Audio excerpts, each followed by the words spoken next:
Really how much?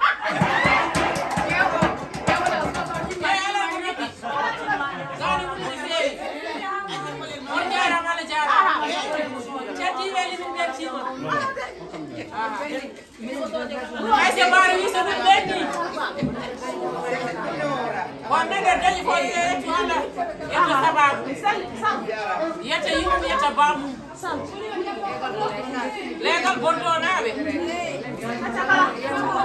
Ene calmine yero e délégation legal bordo. Lumana buleto legal bordo ko garo wor gohol. E tumi kadi be gardi ko seydi chambe jawani. Kanko ay sa baro. O yayi ko so we need a dinner I go let a dinner out again do what? Let the boy jikum. On be out at Bismillah. The delegation Maria. A sababu Gadulondo. Fed I said Adam from down here.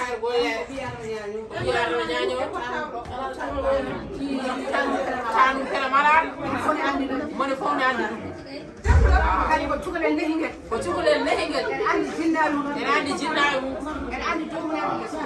jomnandi les lega bo re kare andi kala ko gaddanani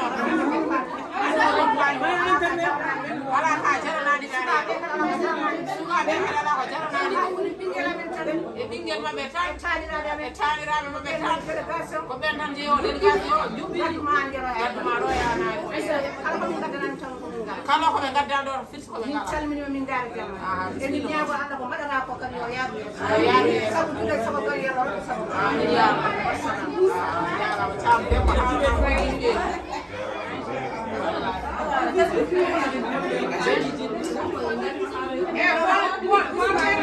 illegal bordo bismillah illegal ko Allah man andi wonne ko an anda ko wonne